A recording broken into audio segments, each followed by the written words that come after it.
지금 삼난카 사회의 국가 붕괴라는 충격 사건이 발생했습니다. 외환 보유고 0달러 하루 13시간의 정전, 주유소 앞엔 수킬로미터의 줄이 늘어섰고 병원에선 마취제가 없어 수술이 중단됐습니다. 그런데 이 모든 비극이 전쟁 때문도 자연재해 때문도 아니라고 한다면 믿으시겠습니까? 시작은 단 하나의 오만한 선언이었습니다. 한국이 아닌 중국과 손을 잡겠다. 가장 똑똑하다던 엘리트들의 이 선택이 어떻게 한 나라를 지도해서 지워버릴 뻔했는지 그 충격적인 이야기 지금 시작합니다. 어디서 듣고 계신가요? 구독과 좋아요 잊지 마세요. 회의실 문이 열리자마자 박준호가 무거운 서류 뭉치를 테이블 위에 내려놨습니다. 한국 정부가 3개월간 준비한 경제협력 제안서였어요. 표지만 봐도 두께가 5cm는 됐죠? 저는 첫 장을 넘기다 말고 한숨을 쉬었습니다. 안녕하세요. 저는 아론 페레라입니다. 삼난카 대통령실 국가경제개발 수석보좌관이죠. 런던 정경대에서 금융학 석사를 받았고 월스트리트에서 5년간 일했습니다. 제 책상 위에 나이 MF 수석 이소노 미스트가 쓴 추천서가 액자에 걸려 있어요. 이 나라에서 경제를 가장 잘 아는 사람은 저였습니다. 박준호는 프로젝터를 겸요 설명을 시작했어요.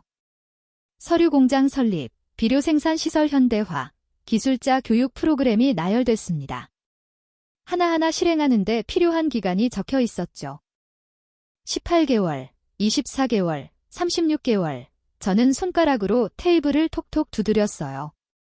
시간이 너무 오래 걸렸습니다.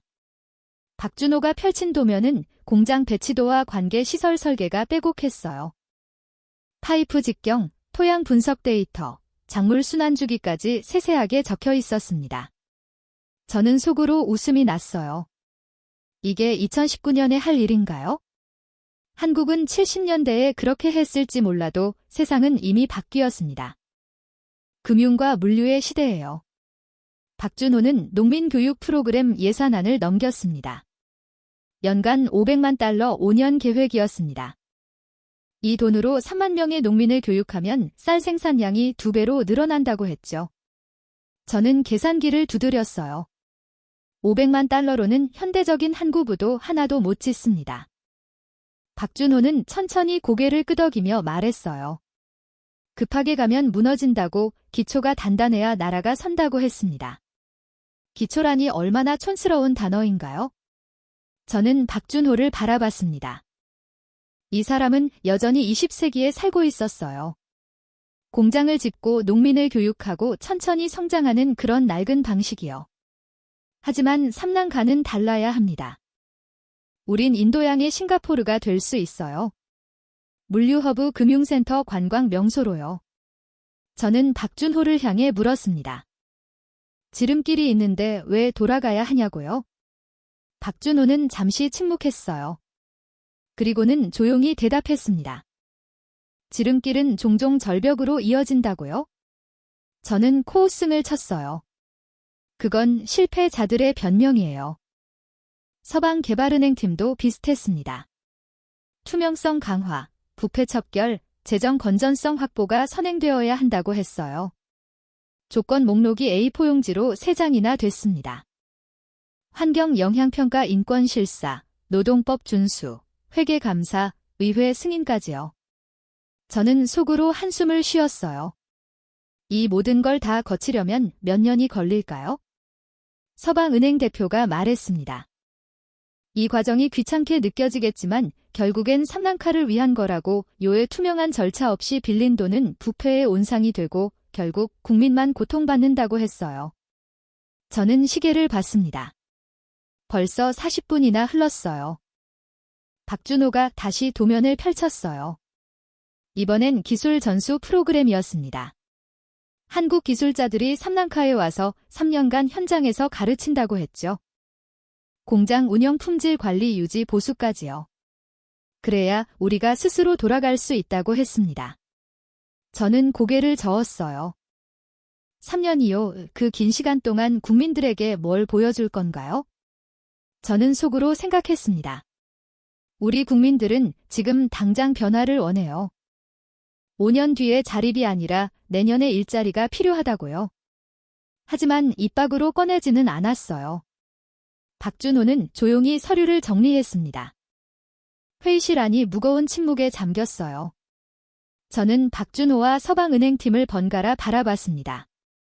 이 사람들은 이해하지 못해요. 우리가 얼마나 절박한지, 얼마나 빨리 결과가 필요한지요. 그들은 안전한 나라에서 와서 느긋하게 조건을 늘어놓습니다. 하지만 우리 현실은 달라요. 박준호가 마지막 페이지를 넘겼어요. 예상성과 그래프였습니다. 3년 차까지는 거의 변화가 없다가 5년 차부터 급격히 상승하는 곡선이었죠. 박준호는 말했습니다. 처음엔 대리지만 결국엔 가장 견고한 성장이라고요. 저는 그래프를 보며 속으로 고개를 저었어요. 3년을 기다릴 순 없습니다. 박준호가 조용히 물었어요. 제안을 검토해 보시겠냐고요? 저는 짧게 대답했습니다. 검토하겠다고요. 하지만 제 목소리엔 확신이 없었어요.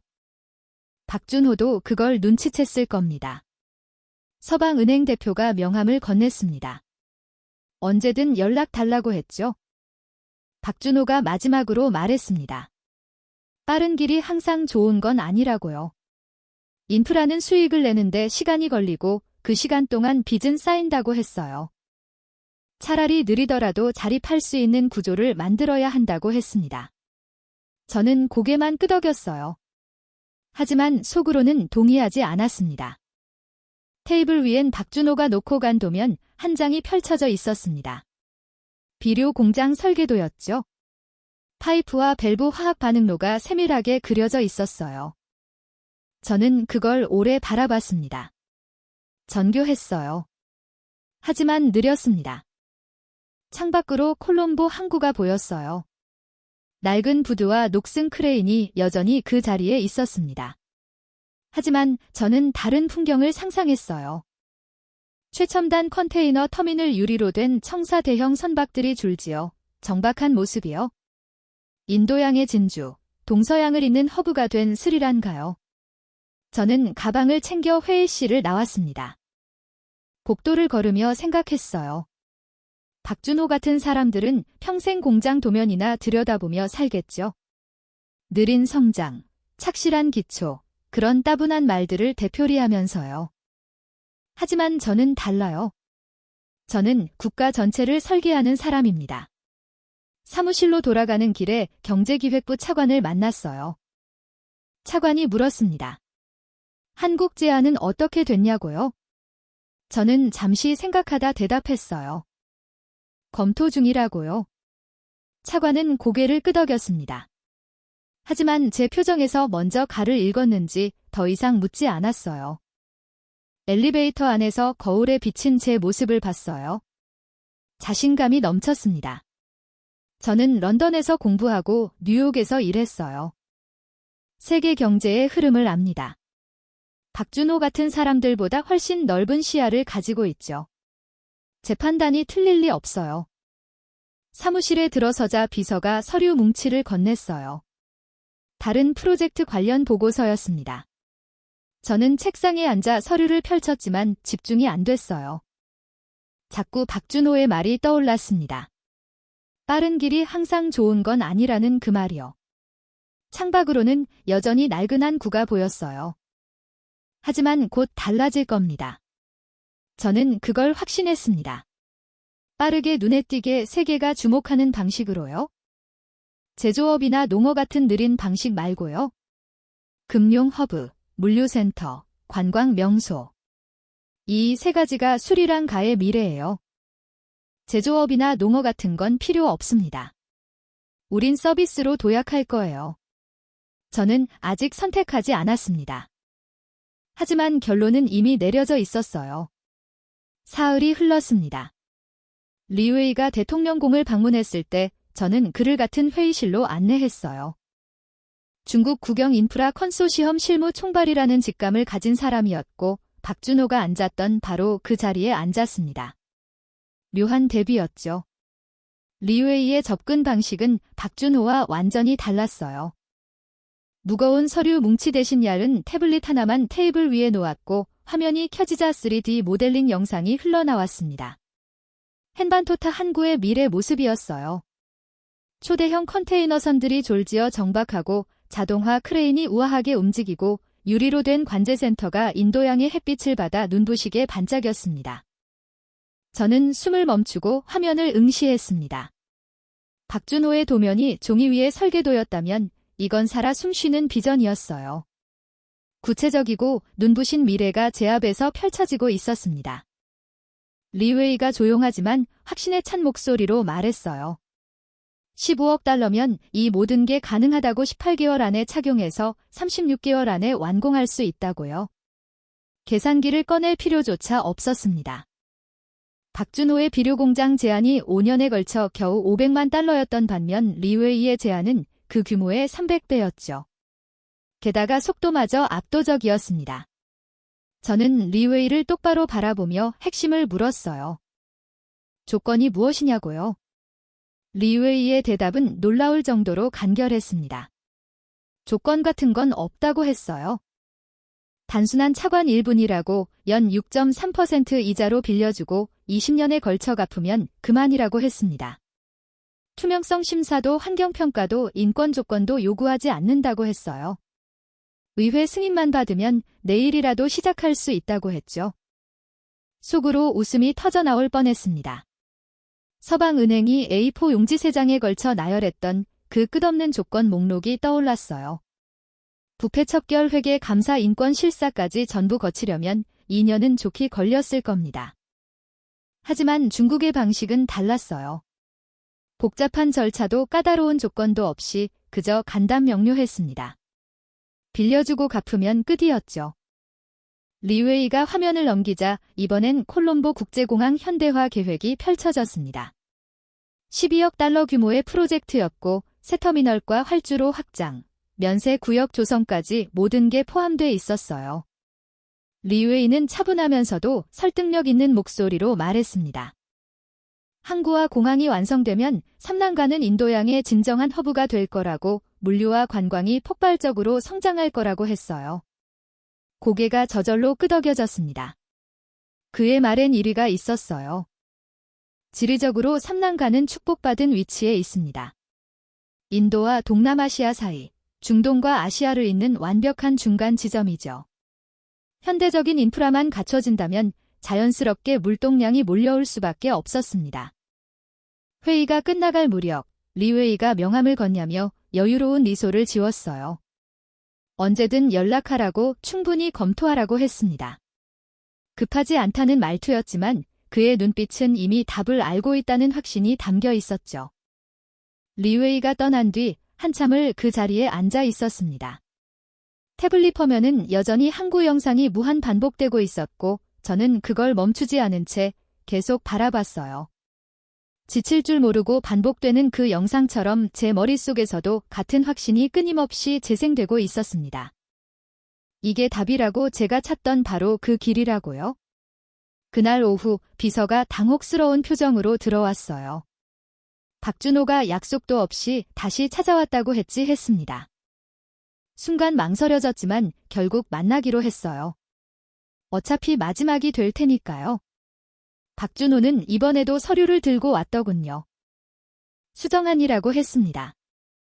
한국 정부가 재검토한 결과 초기 지원 규모를 2배로 늘릴 수 있다고 비료 공장뿐 아니라 서류 공장도 함께 지원하겠다고 했어요. 하지만 여전히 조건은 붙어 있었습니다. 투명성, 지속 가능성, 기술 이전이라는 그 익숙한 단어들이요. 서류를 받아들긴 했지만 펼쳐볼 생각은 없었어요. 박준호가 조심스럽게 물었습니다. 검토해 보시겠냐고요? 저는 고개를 천천히 저으며 사실을 말했습니다. 이미 다른 제안을 받았다고요? 박준호의 얼굴에서 혈색이 사라지는 게 보였어요. 어디서 받았느냐고 물었지만 저는 대답하지 않았습니다. 침묵이 흘렀고 박준호는 깊은 한숨과 함께 조용히 말했어요. 중국이냐고요? 제 침묵이 답이었습니다. 박준호가 테이블 너머로 몸을 기울이며 진지한 표정을 지었어요. 그는 절박한 목소리로 말했습니다. 중국 차관은 겉보기엔 매력적이지만 그 안에 함정이 도사리고 있다고요. 이 자율이 결코 낮지 않고 상한 조건이 생각보다 까다로우며 무엇보다 스리랑카가 직접 운영할 능력을 키우지 못한다고 했어요. 결국 화려한 인프라만 덩그러니 남고 감당할 수 없는 빚만 눈덩이처럼 불어날 거라고 했습니다. 저는 그 말을 듣고 참을 수 없었어요. 항구가 완성되기만 하면 물류 수입이 폭발적으로 늘어날 거라고 연간 최소 5억 달러는 충분히 벌 수 있다고 반박했습니다. 이 자갑고도 넉넉히 남는다고 숫자가 이미 다 증명하고 있다고 했어요. 하지만 박준호는 여전히 고개를 저으며 그 전망은 너무나 관적이라고 현실은 절대 그렇게 흘러가지 않는다고 했습니다. 짜증이 치밀어 올랐어요. 박준호는 도대체 왜 항상 부정적인 말만 늘어놓는 걸까요? 안 된다, 위험하다, 신중해야 한다는 말뿐이었습니다. 저는 날카롭게 물었어요. 그럼 한국 방식으로 하면 대체 언제 결과가 나오냐고요? 박준호는 주저없이 오히려 너무 솔직하게 대답했습니다. 최소 5년은 걸린다고요? 5년이라니요? 코웃음이 절로 나왔습니다. 그 긴 시간 동안 국민들에게 대체 뭘 보여줄 수 있다는 건가요? 공장 짓는 과정이요. 농민 교육 프로그램이요. 그런 건 뉴스 한 줄도 안 나오는 일들이에요. 국민들은 눈으로 확인할 수 있는 변화를 원합니다. 5년 뒤가 아니라 지금 당장이요. 박준호가 마지막 설득을 시도했습니다. 지금 당장의 화려한 결과가 나중에 걷잡을 수 없는 재앙이 될 수 있다고. 인프라는 수익을 사기까지 긴 시간이 필요하고 그 사이에 빚은 눈덩이처럼 불어난다고 했어요. 차라리 느리더라도 확실한 길을 가는 게 100배 낫다고 했습니다. 저는 자리에서 일어났습니다. 회의는 끝났다고, 더 이상 할 말이 없다고 선언했어요. 박준호도 천천히 일어서면 테이블 위에 서류를 조심스럽게 내려놓았습니다. 혹시 마음이 바뀌면 언제든 연락하라고, 한국은 항상 도울 준비가 되어 있다고 했어요. 그의 목소리엔 체념과 안타까움이 뒤섞여 있었습니다. 대답 대신 문을 열었습니다.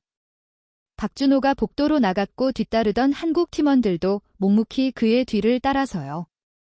문이 닫히는 소리가 들렸고 저는 다시 한번 혼자가 됐습니다.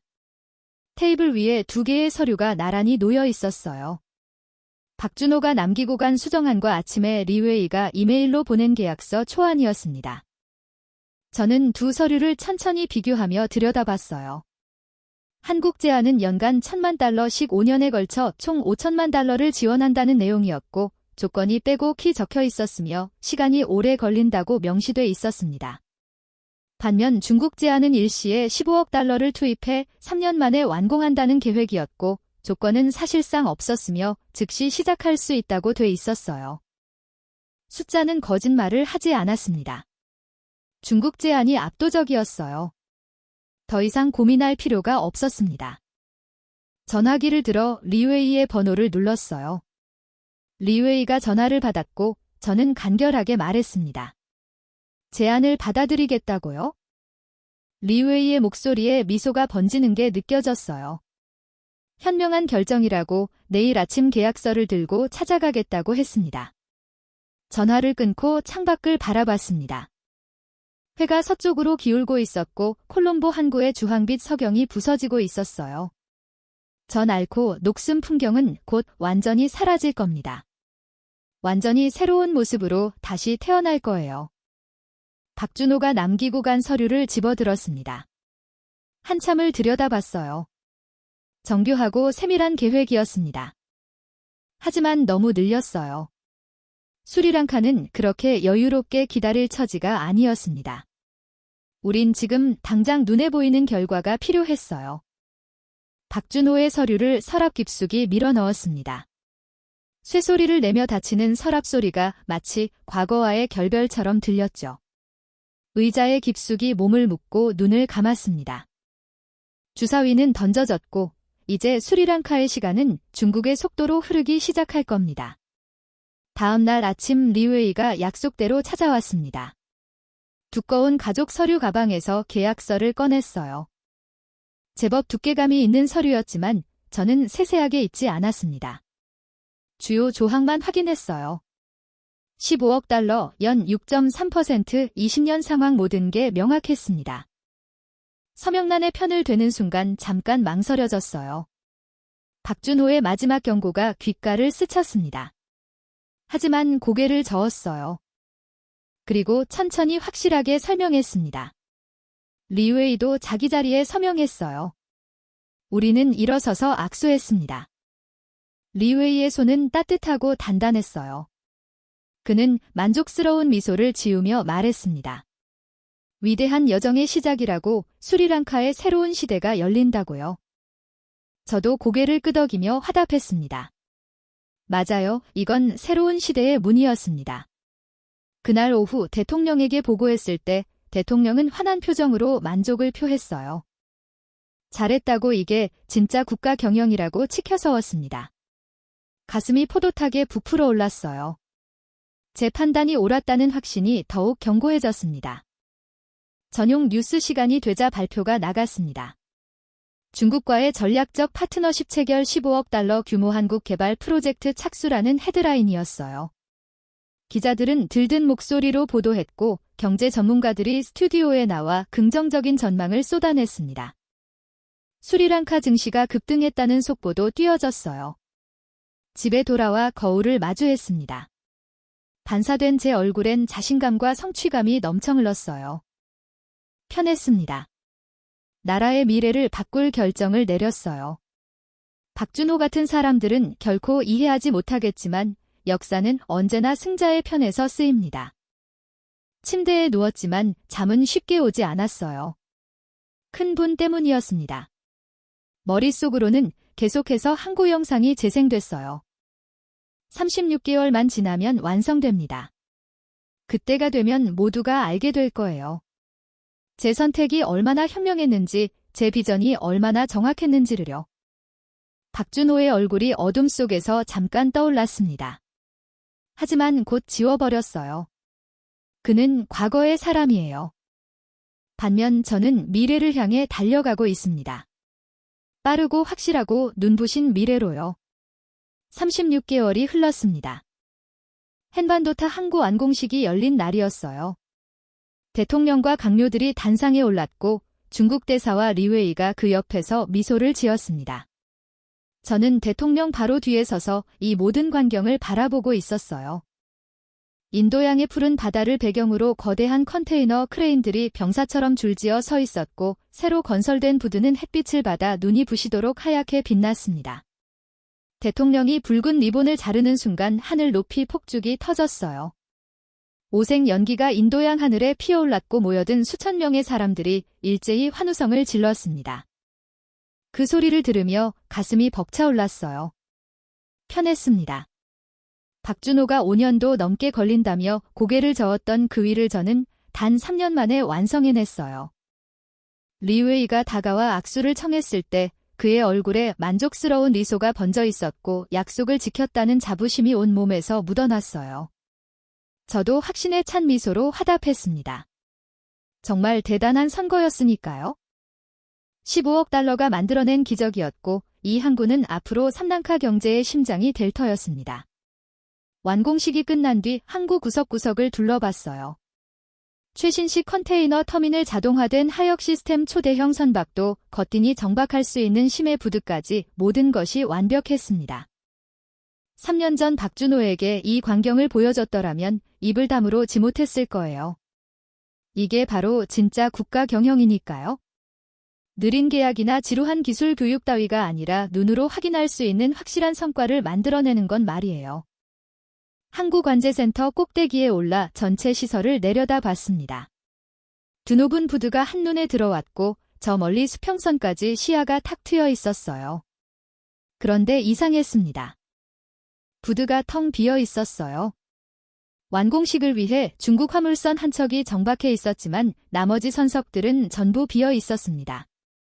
저는 항만공사 사장에게 물었어요. 언제쯤 본격적으로 화물선이 들어오느냐고요. 사장은 어색하게 웃으며 얼버무렸습니다. 곧 들어올 거라고, 홍보가 좀 더 필요하다고 했어요. 저는 고개를 끄덕이며 납득했습니다. 당연한 일이죠. 새로 생긴 항구니까 물류회사들이 아직 잘 모르는 거겠죠. 시간이 지나면 자연스럽게 배들이 몰려들 겁니다. 인도양 한가운데 이토록 현대적인 항구가 있는데 안 쓸 이유가 어디 있겠어요. 3개월 뒤엔 콜롬보 국제공항 확장 공사가 대단원에 막을 내렸습니다. 12억 달러가 투입된 대규모 프로젝트였고 새 터미널은 연간 1,000만 명을 거뜬히 수용할 수 있는 규모였어요. 유리로 된 외벽이 햇빛을 받아 눈부시게 반짝였고 면세구역은 싱가포르 창의 공항과 견주어도 손색 없을 만큼 화려했습니다. 완공식 날 저는 새로 깔린 활주로 한가운데 섰어요. 6차선 규모의 넓은 활주로였고 최신 항법 시스템까지 갖춰져 있었습니다. 샴페인을 터뜨렸어요. 대통령과 강요들 그리고 중국 측 인사들이 함께 잔을 부딪히며 건배했습니다. 카메라 플래시가 쉴 새 없이 터졌고 이 장면은 다음 날 모든 신문 일면을 화려하게 장식했어요. 저는 샴페인 잔을 들고 활주로를 천천히 바라봤습니다. 텅 비어 있었어요. 완공식을 위해 중국 항공사 전세기 한 대가 착륙했을 뿐 그게 전부였습니다. 공항공사 이사에게 신규 취향 항공사가 몇 개나 되는지 물었어요. 이사는 잠시 머뭇거리다니 조심스럽게 대답했습니다. 아직 협상 중이라고 곧 발표할 예정이라고 했어요. 저는 별로 걱정하지 않았습니다. 이토록 훌륭한 시설을 두고 항공사들이 마다할 리 없었으니까요. 곧 전 세계에서 비행기들이 구름대처럼 몰려들 거였습니다. 그해 연말 정부 경제보고서가 발간됐어요. 인프라 투자 성과 부분에서 헨반토타 항구와 콜롬보 공항이 대대적으로 소개됐습니다. 화려한 사진과 그래프가 지면을 가득 채웠고 미래 전망은 장미빛으로 물들어 있었어요. 저는 그 보고서를 몇 번이고 반복해서 읽었습니다. 제 이름이 여러 곳에 굵은 글씨로 언급되어 있었고 프로젝트 총괄 책임자로 명시되어 있었어요. 대통령이 저를 집무실로 불렀습니다. 축하한다며 손을 잡았고 국가 발전에 큰 기여를 했다고 치켜세웠어요. 포상 얘기까지 꺼냈습니다.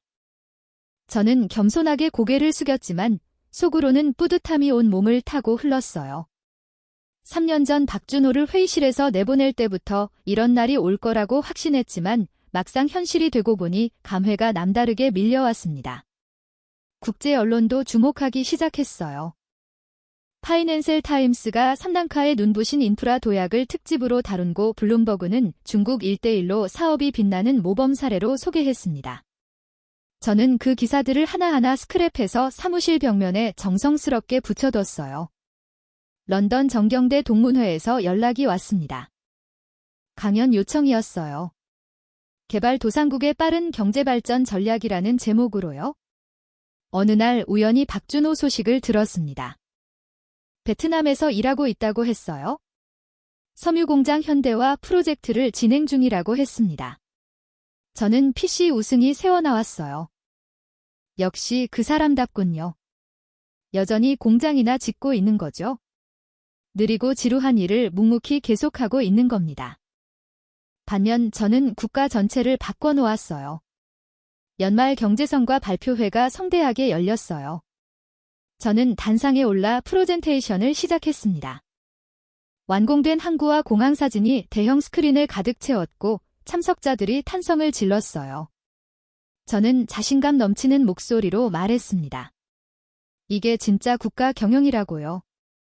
빠르고 확실한 성과를 만들어내는 것, 국민들에게 희망을 두 눈으로 확인시켜주는 것이라고 했습니다.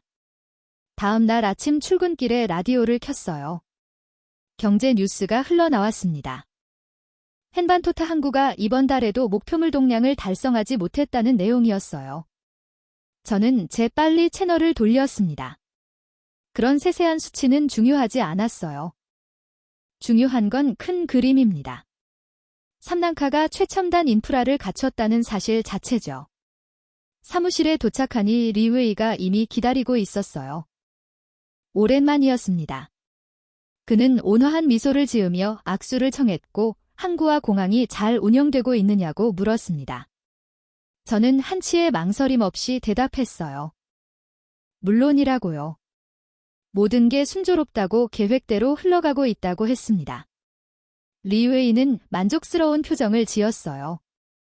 그리고는 새로운 프로젝트 얘기를 조심스럽게 꺼냈습니다. 고속도로 네트워크 건설이었어요. 8억 달러 규모였습니다. 저는 귀가 솔깃해졌어요. 항구와 공항에 이어 고속도로까지 완성되면 산란카는 정말로 완벽해질 겁니다. 리웨이는 차분하게 설명했습니다. 인프라는 네트워크라고 항구와 공항만으로는 충분하지 않다고 했습니다. 고속도로 연결해야 비로소 진짜 효과가 난다고 했어요. 맞는 말이었어요. 저는 천천히 고개를 끄덕였습니다. 검토하겠다고, 긍정적으로 검토하겠다고 말했어요. 리웨이는 흐뭇한 미소를 지으며 자리에서 일어났습니다. 그가 나간 뒤 저는 창밖을 길게 바라봤어요. 콜롬보 시내가 한눈에 들어왔고 저 멀리 항구의 크레인들이 하늘을 찔듯 솟아 있었습니다. 저녁 무력 대통령실에서 만찬이 열렸습니다. 중국 대사와 경제계 인사들이 참석했어요. 저도 초대받았습니다. 만찬장에서 대통령이 제 어깨를 두드리며 말했어요. 아론 덕분이라고, 산란카의 자랑이라고 했습니다. 주변 사람들이 박수를 쳤어요. 그 박수 소리를 들으며 생각했습니다. 이게 바로 제가 원했던 순간이에요. 인정받는 순간이죠. 3년 전 중국과 계약서에 사명할 때 꿈꿨던 바로 그 장면이었습니다. 모든 게 완벽했습니다. 6개월이 흘렀습니다. 농업부에서 보고서가 올라왔어요. 제목부터 심상치 않았습니다. 긴급 식량 안보위기 경고였죠. 저는 서류를 펼쳤습니다. 쌀 생산량이 전년 대비 30% 감소했다고 적혀 있었어요. 원인은 비료 부족이었습니다. 농업부 장관이 직접 찾아왔어요. 중국에서 수입하던 비료가 끊겼다고 했습니다. 산란카가 외환 부족으로 대금집을 미루자 중국 측이 수출을 중단했다는 거였어요. 장관은 초조한 표정으로 말했습니다. 이대로 가면 내년엔 식량 수입에 의존해야 한다고, 그러면 외환이 더 고갈된다고 했어요. 저는 차분하게 대답했습니다. 일시적 현상이라고요. 중국과 협상하면 해결될 문제라고 했어요. 장관은 고개를 저었습니다. 중국 측이 선불을 요구한다고 외상은 더 이상 안 된다고 했어요. 저는 재무부와 협의하겠다고 말하며 장관을 돌려보냈습니다. 같은 날 오후 중앙은 행충재가 예고 없이 찾아왔어요. 그의 얼굴은 창백했습니다. 외환 보유고 현황 보고서를 테이블 위에 내려놓으며 말했어요. 30억 달러였던 외환 보유고가 5억 달러까지 떨어졌다고요. 항구와 공항 건설에 들어간 차관이제만 연간 2억 달러인데 물류 수입은 예상의 20%도 안 된다고 했습니다. 총재는 떨리는 목소리로 계속 말했습니다.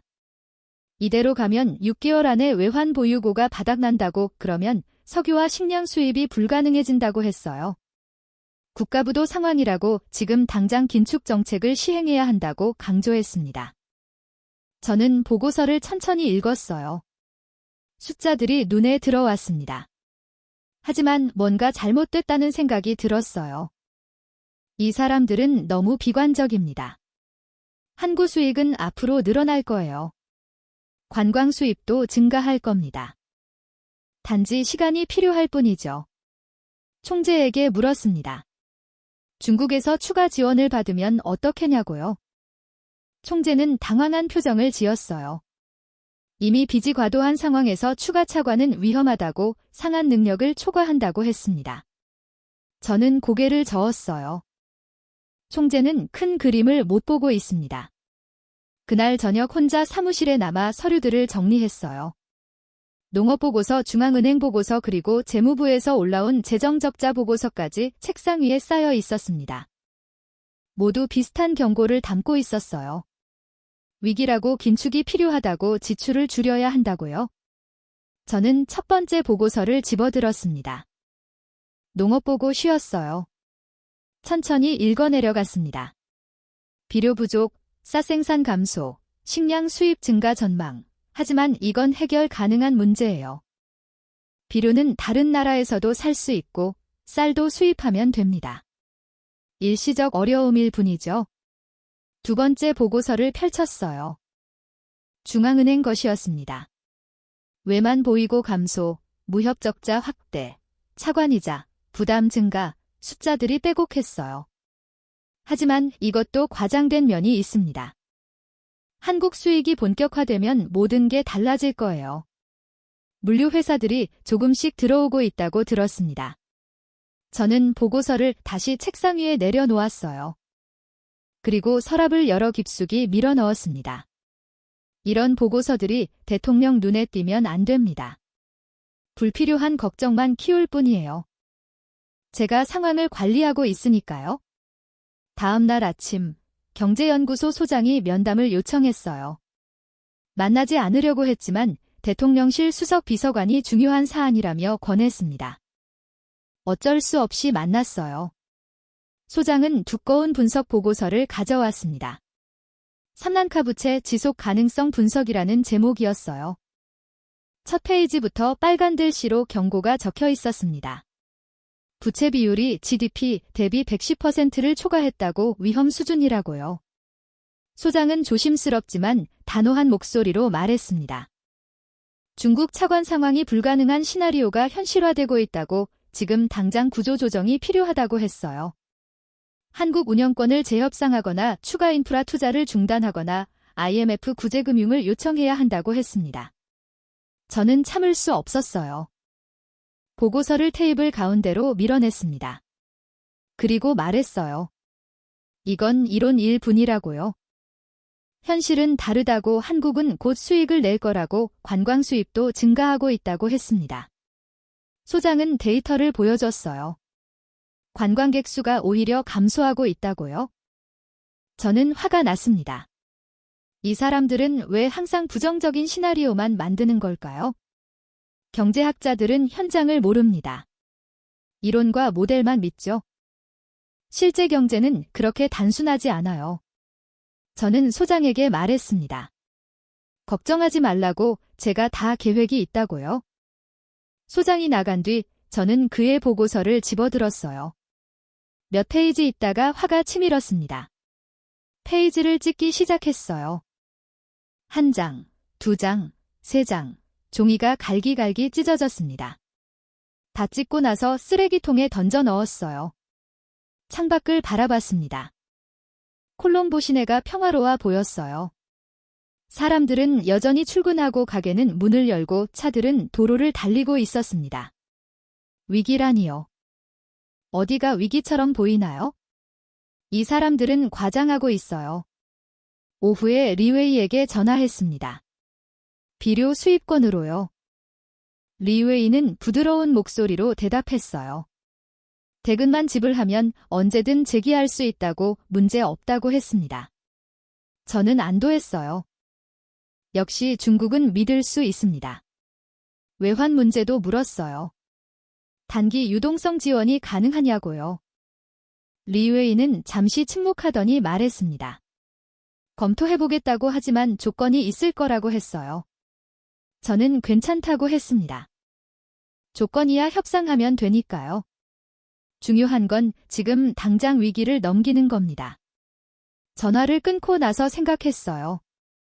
모든 게 통제 가능합니다. 중앙은행 총재도 경제연구소 소장도 너무 걱정이 많아요. 저는 숫자를 합니다. 경제를 합니다. 위기가 아니라 조정 국면일 뿐이에요. 그날 저녁 대통령 주재 경제회의가 있었습니다. 중앙은행 총재가 또 외환 보이고 얘기를 꺼냈어요. 대통령이 심각한 표정을 지었습니다. 저는 재빨리 개입했어요. 일시적 현상이라고, 중국과 협의 중이라고, 곧 해결될 거라고 보고했습니다. 대통령이 물었어요. 확실하냐고요. 저는 고개를 끄덕였습니다. 확실하다고, 제가 책임지겠다고 했어요. 대통령은 안도한 표정을 지었습니다. 모든 게 계획대로 흘러갈 겁니다. 저는 그걸 확신했어요. 상관없어요. 우리 뒤엔 중국이 있으니까요. 3개월이 더 흘렀습니다. 아침 출근길 차가 갑자기 멈춰섰을 때 저는 창밖을 내놔봤어요. 주유소 대기줄이었습니다. 차들이 수킬로미터에 걸쳐 끝없이 이어져 있었고 어떤 차들은 밤새 줄을 서 있었던 것 같았어요. 한 노인이 차 옆 아스팔트 위에 쓰러져 있었는데 주변 사람들이 황급히 그를 그늘로 옮기고 있었습니다. 며칠을 기다리다 탈진한 거라고 기사가 조용히 말했어요. 저는 고개를 돌렸지만 손이 떨리고 있다는 걸 느꼈습니다. 일시적 현상이라고 스스로에게 말했지만 떨림은 멈추지 않았어요. 사무실 건물은 정전이었습니다.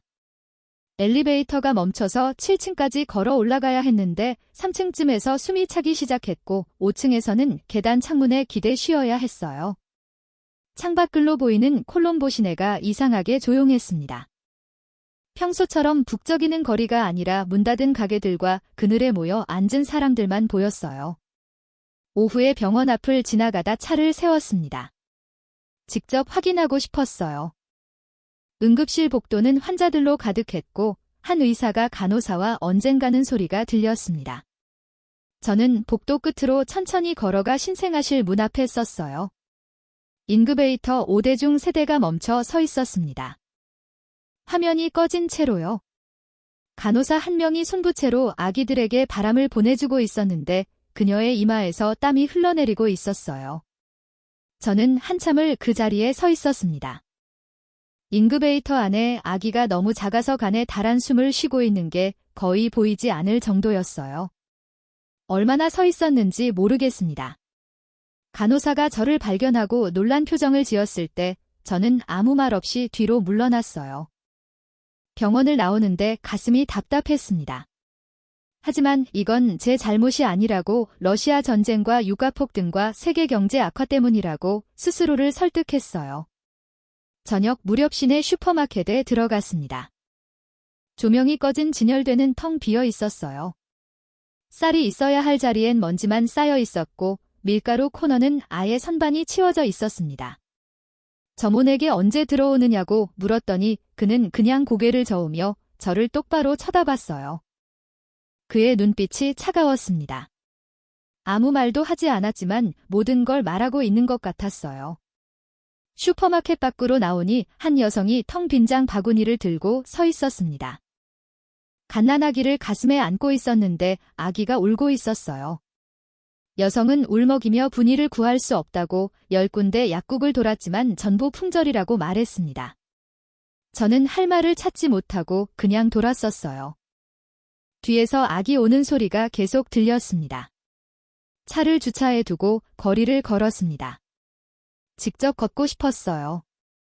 문 닫은 가게들을 지나쳤고 한방집 앞엔 100명쯤 되는 사람들이 줄을 서 있었습니다. 버스 정류장엔 2시간째 기다리는 사람들이 있었고 학교 운동장에서는 아이들이 기운 없이 앉아 있었어요. 도로 한가운데서는 타이어가 불타고 있었고 경찰이 설득하고 있었지만 효과가 없었습니다. 저는 그냥 계속 걸었습니다. 어디로 가는지도 모른 채로요. 발이 아파지만 멈추고 싶지 않았어요. 멈추면 생각하게 될 것 같았습니다. 해가 지면서 거리에 어둠이 내렸습니다. 정전이라 불이 켜지지 않았고 사람들은 촛불을 켰어요. 콜롬보가 마치 19세기로 돌아간 것 같았습니다. 사무실로 돌아왔을 땐 완전히 밤이었고 손전등을 켜고 다시 7층까지 계단을 올라가야 했어요. 책상에 앉아 창밖을 바라봤습니다. 칠흑 같은 어둠 속에서 가끔씩 발전기 불빛이 깜빡이었는데 마치 별들이 하늘에서 땅으로 떨어진 것 같았어요. 오늘 본 얼굴들이 떠올랐습니다. 쓰러진 노인 손부채질하는 간호사, 작은 아기, 오는 여성, 차가운 눈빛의 저문, 불타는 타이어 앞에 분노한 사람들. 책상을 내리쳤지만 소용없었어요. 손은 계속 떨리고 있었습니다. 항구가 있고 공항이 있고 인프라는 갖춰졌다고 시간만 지나면 수익이 날 거라고 계속 되뇌지만 마치 주문처럼 공허하게 들렸어요. 집으로 가는 차 안에서 라디오를 켰습니다. 전국 각지에서 시위가 확산되고 있다는 뉴스가 흘러나왔고 대통령궁 앞에 텐트를 친 사람들이 철야 농성을 벌이고 있다고 했어요.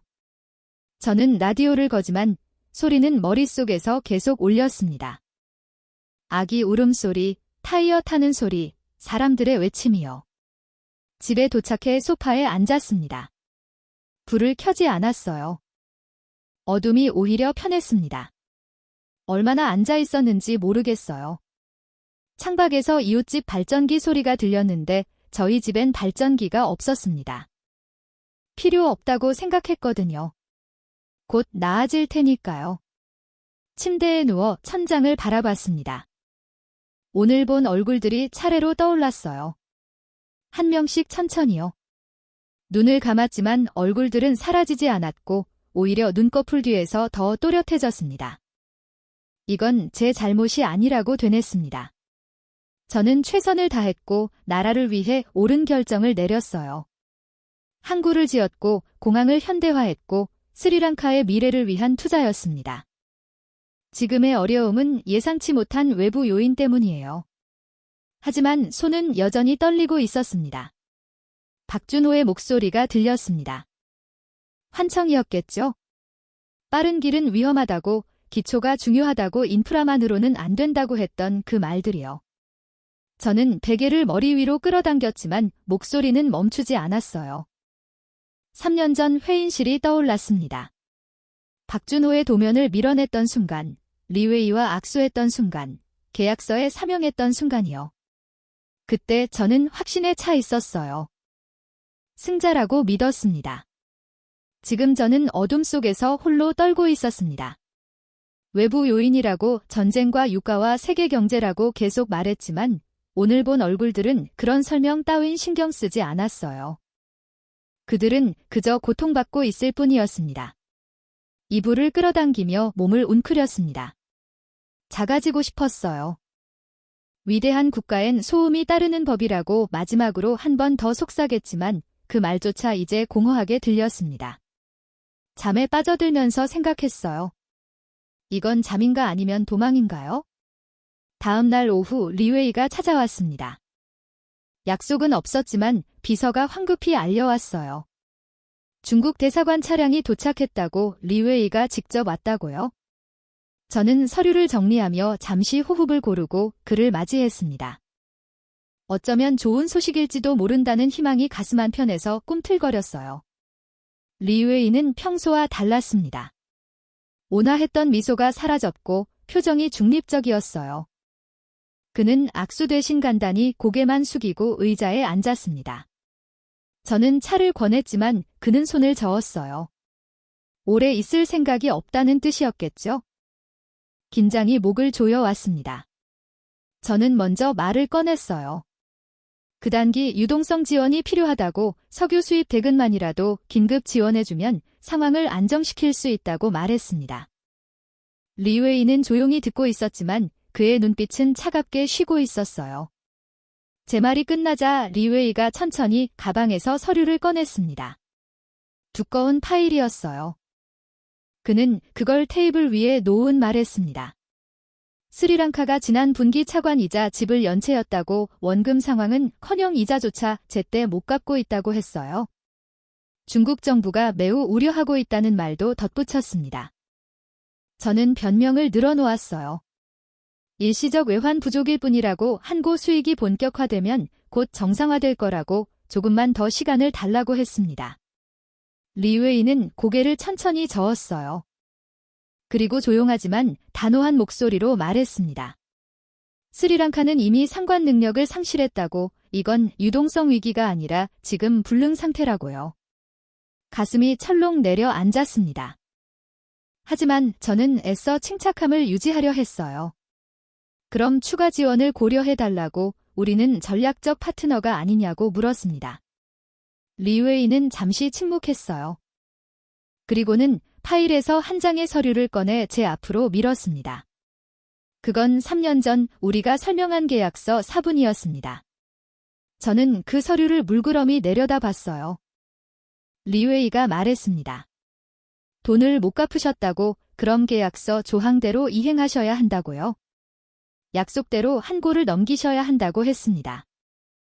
순간 머릿속이 하얘졌습니다.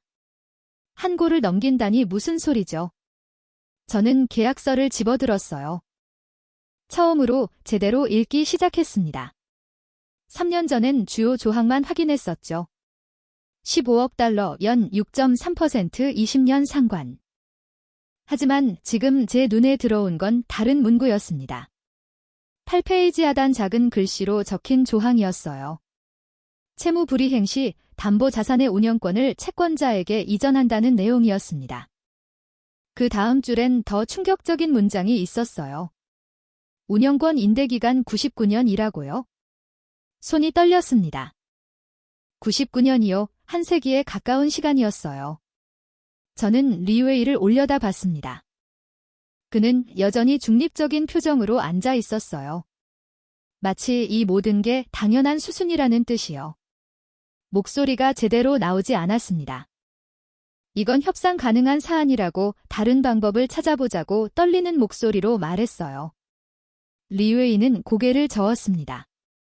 계약서에 명시된 조항이라고 법적 구속력이 있다고 했어요. 스리랑카 정부가 서명했고 의회가 승인했다고 덧붙였습니다.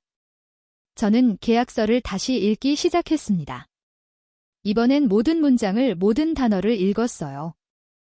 9페이지엔 또 다른 조항이 있었습니다. 운영권 이전 시 중국 기업이 한국의 모든 수익을 가져간다는 내용이었어요. 스리랑카는 단지 토지를 제공할 뿐이라고요. 10페이지엔 분쟁 해결 조항이 있었는데 관할 법원이 베이징이라고 적혀 있었습니다. 제가 뭘 사명한 건가요? 3년 전 그날 저는 이 계약서를 제대로 읽었나요? 법무팀 검토는 왜 안 했죠? 속도가 중요하다고 생각했었죠. 중국을 믿었으니까요. 전략적 파트너라고 생각했으니까요. 리웨이가 말했습니다. 다음 주까지 공식 답변을 달라고요. 만약 자발적으로 이행하지 않으면 국제중재에 회부할 거라고 했습니다. 그렇게 되면 스리랑카의 국제 신용도는 더욱 추락할 거라고 다른 채권자들도 일제의 상황을 요구할 거라고 경고했어요. 저는 할 말을 찾을 수 없었습니다. 리웨이는 자리에서 일어났어요. 나가기 전 마지막으로 한마디 했습니다. 개인적으로 유감이라고 하지만 이건 비즈니스라고요. 중국 정부도 자국 국민에게 책임이 있다고 말했습니다. 문이 닫혔습니다. 저는 혼자 남았어요. 손에는 여전히 계약서가 들려 있었습니다. 99년이라는 숫자가 눈앞에서 춤을 췄어요. 한 세기입니다. 제 손자도 손자의 손자도 태어나기 전에나 돌아올 항구예요. 천천히 이해가 되기 시작했습니다. 처음부터 계획된 것이었어요. 15억 달러라는 과도한 금액 6.3%라는 높은 이자율 항구 수익에 대한 낙관적 전망. 모든 게 계산되어 있었습니다. 스리랑카가 갚지 못할 거라는 걸 그들은 처음부터 알고 있었어요. 리웨이의 온화한 미소가 떠올랐습니다. 3년 전 회의실에서 악수하던 그 순간이요. 조건 없다고 파트너십이라고 함께 성장하자고 했던 그 말들요. 전부 거짓이었어요. 아니, 거짓도 아니었습니다. 그들에게 이건 정말로 비즈니스였으니까요. 창밖을 봤습니다. 저 멀리 햇만 토타 항구가 보이는 방향이었어요. 15억 달러를 들여지은 최첨단 항구, 스리랑카의 미래가 될 거라고 믿었던 그곳이요. 이제 그건 중국 것이 될 겁니다. 99년 동안요. 책상에 앉아 머리를 감싸주었습니다. 3년 전으로 돌아가고 싶었어요. 박준호가 도면을 펼치던 그날로요. 이번엔 그의 말을 들을 겁니다. 느려도 괜찮다고 시간이 걸려도 괜찮다고 말할 거예요. 하지만 시간은 되돌릴 수 없었습니다. 전화벨이 울렸습니다. 대통령실이었어요. 긴급 보고가 필요하다고 했습니다. 저는 전화기를 내려놓고 한참을 앉아 있었어요. 뭐라고 보고해야 할까요? 항구를 잃었다고요. 99년 동안 중국에 넘어갔다고요. 제가 계약서를 제대로 읽지 않아서요. 일어서려는데 다리에 힘이 없었습니다. 계약서를 다시 들여다봤어요. 제 설명이 거기 있었습니다. 3년 전 그날의 서명이요. 자신감 넘치게 휘갈게 쓴 글씨였습니다. 지금 그 서명이 저를 조롱하는 것 같았어요. 리웨이가 했던 말이 귀가에 맴돌았습니다. 이건 비즈니스라고요. 파트너십은 상호 신뢰가 바탕이라고요. 하지만 신뢰 같은 건 없었습니다. 처음부터 없었어요. 그들에게 우리는 파트너가 아니라 고객이었고, 이제는 채무자가 됐습니다. 동맹이 아니었습니다. 그들은 처음부터 동맹이 아니었어요. 창밖으론 어둠이 내리고 있었습니다. 또 정전 시간이 없겠죠? 콜롬보신 애가 하나둘 어둠에 잠기고 있었어요. 저는 그 어둠을 바라보며 생각했습니다. 나라 전체가 어둠에 잠기고 있다고요? 제 손에서 계약서가 떨어졌습니다. 바닥에 흩어진 종이들 위로 서양빛이 비쳤어요. 99년이라는 숫자가 붉게 물들어 있었습니다. 모든 게 끝났습니다. 일주일이 흘렀습니다. 대통령 긴급회의가 소집됐을 때 저는 리웨이가 남기고 간 계약서를 들고 갔어요. 대통령과 강료들 앞에서 사실을 보고해야 했습니다. 한국 운영권을 99년간 중국에 넘겨야 한다고 계약서에 그렇게 명시되어 있다고 말했어요. 회의실이 순식간에 아수라장이 됐습니다. 재무부 장관이 소리를 질렀고 외교부 장관은 믿을 수 없다는 표정으로 고개를 저었어요. 국방부 장관은 군사적 대응을 검토해야 한다고까지 말했습니다. 대통령은 아무 말 없이 창밖만 바라보고 있었어요. 저는 변명할 수 없었습니다.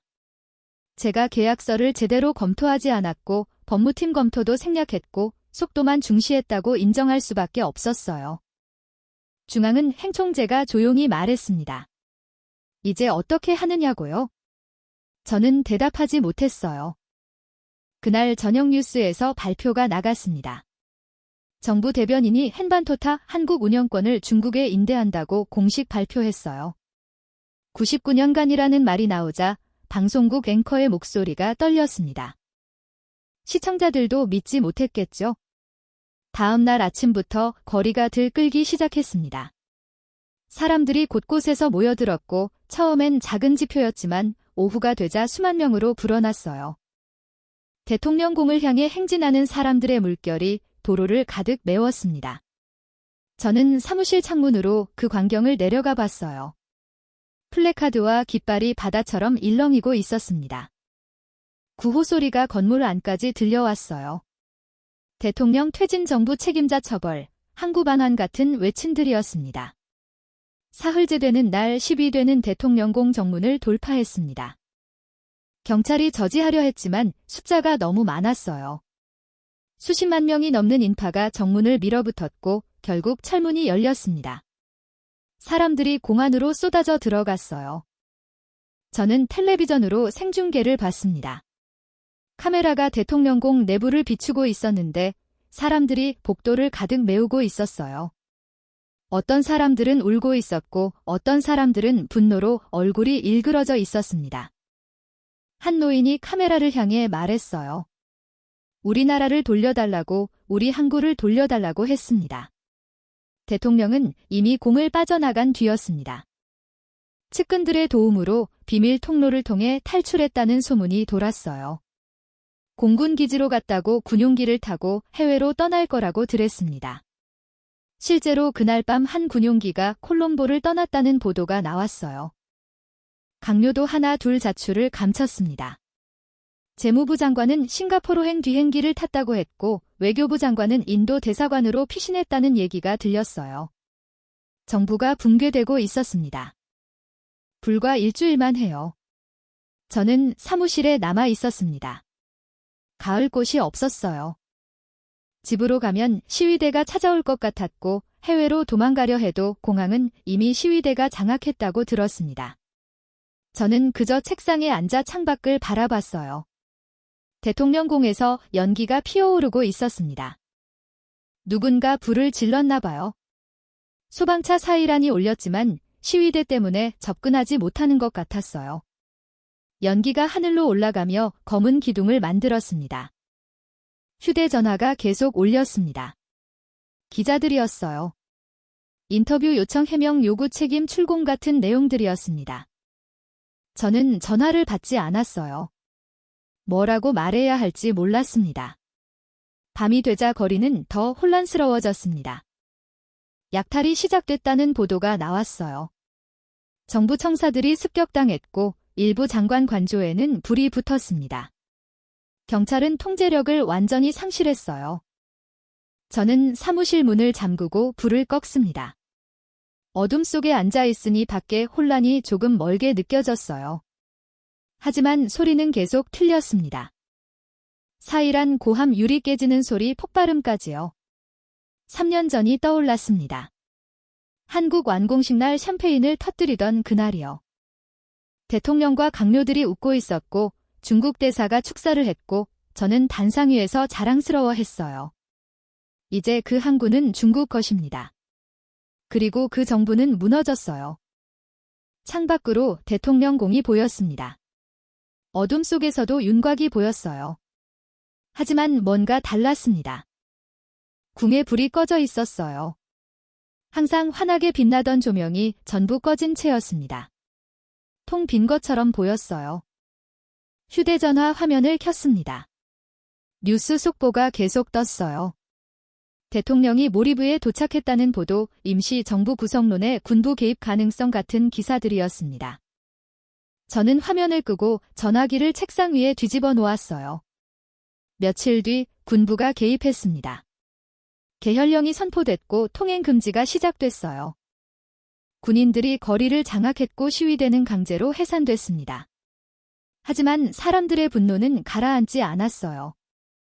새 임시정부가 구성됐다는 발표가 나왔습니다. 군 총사령관이 수반을 맡았고 테크노크라트들로 내각을 꾸렸어요. 그들의 첫 번째 발표는 중국과의 재협상이었습니다. 하지만 중국 측은 계약은 유효하다고 법적 구속력이 있다고 답변했어요. 저는 사무실을 나왔습니다. 계단을 내려가는데 다리가 후들거렸어요. 7층에서 1층까지 내려오는데 평소보다 2배는 걸린 것 같았습니다. 로비로 나오자 군인 2명이 서 있었어요. 그들은 저를 쳐다보지도 않았습니다. 거리는 군용 트럭들로 가득했습니다. 군인들이 도처에 배치되어 있었고 시민들은 조용히 걷고 있었어요. 며칠 전의 함성과 분노는 사라졌지만 공기는 여전히 무겁게 가라앉아 있었습니다. 대통령궁 앞을 지나갔습니다. 철조망이 둘러쳐져 있었고 군인들이 지키고 있었어요. 군의 일부는 불에 탔는지 검게 그을려 있었습니다. 정문은 부서진 채로 방치도 있었어요. 한 노파가 철조망 앞에 서서 공을 바라보고 있었습니다. 저는 그 옆을 지나쳤어요. 노파가 중얼거리는 소리가 들렸습니다. 끝났다고, 모든 게 끝났다고요. 저는 걸음을 멈추지 않았습니다. 계속 걸었어요. 어디로 가는지도 모른 채로요. 그저 멈추고 싶지 않았습니다. 멈추면 무너질 것 같았어요. 해가 지고 있었습니다. 통행 금지 시간이 다가오고 있었어요. 사람들이 서둘러 집으로 향했습니다. 저도 방향을 들어 집으로 갔어요. 집 앞에 도착했을 때 현관문에 낙서가 있었습니다. 빨간 페인트로 쓴 걸 씌웠어요. 반역자 왜곡로 같은 단어들이었습니다. 저는 그걸 닦지 않고 안으로 들어갔어요. 불을 켜지 않았습니다. 어둠 속에서 소파에 앉았어요.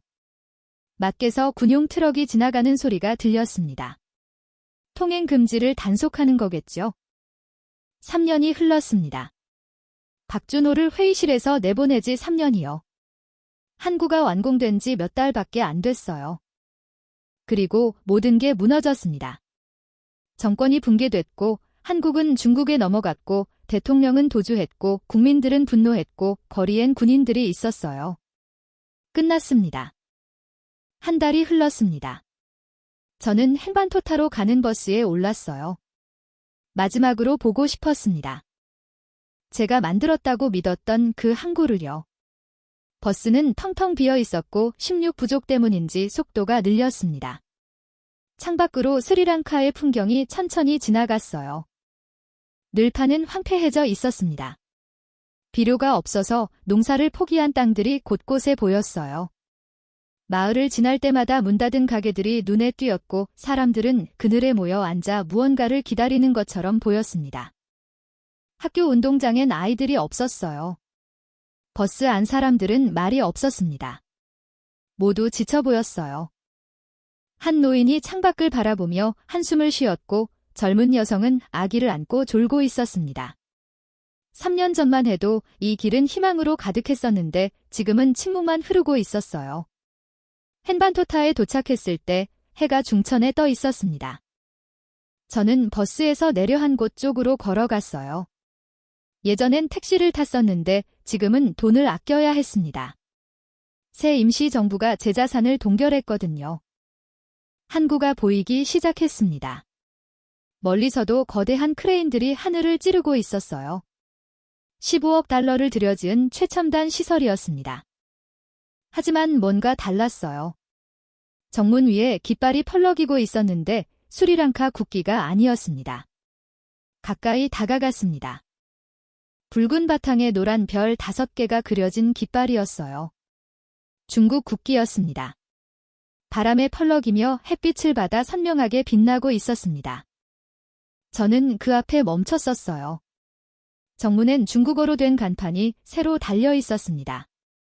한자 아래 작은 영어로 차이너 머천치포트라고 적혀 있었어요. 경기원들도 중국인이었습니다. 그들은 제게 무엇을 원하느냐고 물었고 저는 그냥 보고 싶다고 대답했어요. 경기원은 고개를 저으며 허가 없이는 들어갈 수 없다고 했습니다. 저는 울타리 밖이었습니다. 철조망 너머로 항구를 바라봤어요. 부두엔 중국 화물선이 정박혀 있었고 중국 국기를 단 트럭들이 오가고 있었습니다. 컨테이너엔 한자가 가득 적혀 있었어요. 작업자들도 중국어로 대화하고 있었습니다. 더 이상 스리랑카의 항구가 아니었습니다. 스리랑카 땅 위에 서 있지만 스리랑카 것이 아니었어요. 99년 동안은요. 한 세기 가까운 시간 동안 이곳은 중국 것입니다. 3년 전 완공식이 떠올랐습니다. 대통령이 리본을 자르고 폭죽이 터지고 사람들이 환호했던 그날이요. 저는 반상에서 자랑스러워했었어요. 이게 진짜 국가 경영이라고 빠르고 확실한 성과라고 믿었습니다. 박준호의 얼굴이 떠올랐습니다. 회의실에서 도면을 펼치며 설명하던 그 모습이요. 느리지만 확실한 방법이라고, 기초가 중요하다고, 시간이 필요하다고 했던 그 말들이요. 저는 그를 조롱했었어요. 촌스럽다고, 가난한 나라 방식이라고 비우셨습니다. 지금 생각하면 그가 옳았습니다. 비료 공장을 현대화하고 농민을 교육하고 기술을 전수받는 느린 길이 정답이었어요. 5년이 걸리더라도 그게 우리 것이었을 겁니다. 하지만 저는 빠른 길을 택했고 그 결과 모든 걸 잃었습니다. 철조망을 붙잡았습니다. 차가운 쇠가 손바닥에 닿았어요. 한국을 계속 바라봤습니다. 저 시설들, 저 크레인들, 저 부두들이 전부 제 결정으로 만들어진 거예요. 하지만 이제 제 것이 아닙니다. 한 중국인 관리자가 지나가다 저를 봤습니다. 잠시 멈춰서 저를 쳐다보더니 고개를 끄덕이고 지나갔어요. 동정인지 조롱인지 알 수 없었습니다. 어쩌면 그냥 무관심이었을지도 몰라요. 바다를 봤습니다. 인도양이 넓게 펼쳐져 있었어요. 3년 전 저는 이 바다를 보며 꼼꼼 씁니다. 3단카가 인도양의 허브가 되는 꿈을 물류의 중심, 금융의 중심, 관광의 중심이 되는 미래를 하지만 지금 이 항구는 중국의 허브일 뿐입니다. 천천히 이해가 됐습니다. 국가는 가난해서 무너지는 게 아니에요. 3단카는 가난했지만 살아 있었습니다. 사람들은 힘들어도 희망을 가지고 있었어요. 무너진 건 제 오만한 때문이었습니다. 저는 똑똑하다고 믿었어요. 런던에서 공부했고 뉴욕에서 일했고 숫자를 알고 경제를 안다고 생각했습니다. 박준호 같은 사람들보다 훨씬 위에 있다고 확신했어요. 그래서 그들의 경고를 무시했습니다. 빠른 길이 있는데 왜 돌아가느냐고 물었었죠. 지금 알았습니다. 그 빠른 길은 절벽으로 이어져 있었어요. 박준호가 경고했던 바로 그 절벽이요. 저는 그 경고를 듣지 않았고 결국 절벽 아래로 떨어졌습니다. 나라 전체를 끌고요. 오만 한 선택이 나라를 팔았습니다. 제 오만함이 이 항구를 팔았고 국민들의 미래를 팔았고 3단카의 주권을 팔았어요. 99년간이나요. 해가 기울고 있었습니다. 한국의 서양빛이 빛이었어요. 중국 국기가 붉게 물들어 더욱 선명하게 보였습니다. 저는 한참을 그 자리에 서 있었어요. 돌아서렸는데 한 스리랑카 노동자가 한국 밖으로 나오고 있었습니다. 그는 저를 보더니 잠시 멈췄어요. 저를 알아본 것 같았습니다. 하지만 아무 말도 하지 않고 지나갔어요. 그의 눈빛은 비난도 분노도 없었습니다. 그저 텅 빈 눈빛이었어요. 저는 천천히 걸어났습니다. 한국에서 멀어질수록 중국 국기가 작아졌어요. 하지만 계속 보였습니다. 뒤돌아볼 때마다 여전히 펄럭이고 있었어요. 버스 정류장으로 가는 길, 작은 식당 앞을 지나쳤습니다. 안에 사람들이 앉아 뉴스를 보고 있었어요. 화면은 새 임시정부 수반이 나와 국민들에게 인내를 호소하고 있었습니다. 상황이 곧 나아질 거라고 희망을 잃지 말라고 했어요. 하지만 사람들의 표정은 어두웠습니다. 희망 같은 건 이미 오래전에 사라진 것 같았어요. 저도 그 희망을 죽인 사람 중 하나였습니다. 버스를 기다리며 생각했습니다. 만약 다시 돌아갈 수 있다면, 3년 전 그 회의실로 돌아갈 수 있다면 저는 어떻게 할까요? 박준호의 말을 들을까요? 그의 도면을 진지하게 검토할까요? 느린 길을 받아들일까요?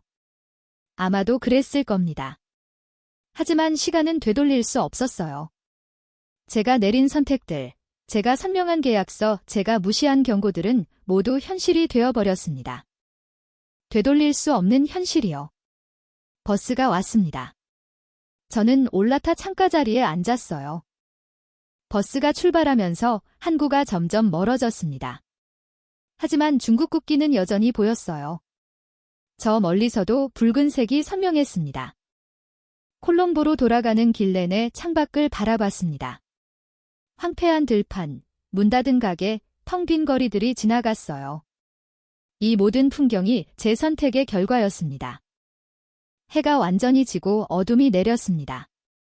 버스 안은 어두웠고 정전이라 가로등도 켜지지 않았어요. 칠흑 같은 어둠 속을 버스가 천천히 나아갔습니다. 저는 눈을 감았습니다. 어둠 속에서 떠올랐어요. 박준호의 얼굴, 리웨이의 미소, 계약서의 99년, 중국 국기, 텅 빈 슈퍼마켓, 우는 아기, 멈춰선 인큐베이터, 불타는 대통령국, 모든 게 연결되어 있었습니다. 하나의 오만한 선택에서 시작된 긴 추락이었어요. 버스가 콜롬보에 도착했을 때 자정이 넘어 있었습니다. 저는 내려서 집으로 걸어갔어요. 거리는 통행 금지로 텅 비어 있었고 군인들만 순찰하고 있었습니다. 집 앞에 도착했습니다. 현관문이 낙서는 여전했어요. 저는 그걸 보면 생각했습니다. 맞는 말이라고요. 저는 반역자였고 매국노였습니다. 의도하지는 않았지만 결과적으로 그랬어요. 안으로 들어가 불을 켰습니다. 방은 텅 비어 있었어요. 가구들은 그대로지만 뭔가 공허했습니다. 저도 텅 비어 있는 것 같았어요. 창문으로 밖을 봤습니다. 어둠 속에서 콜롬보가 잠들어 있었어요. 아니, 잠든 게 아니라 기절해 있는 것 같았습니다. 국가는 가난해서 무너지지 않습니다. 오만한 선택이 나라를 팝니다. 저는 그걸 이제 알았습니다. 너무 늦게 해요.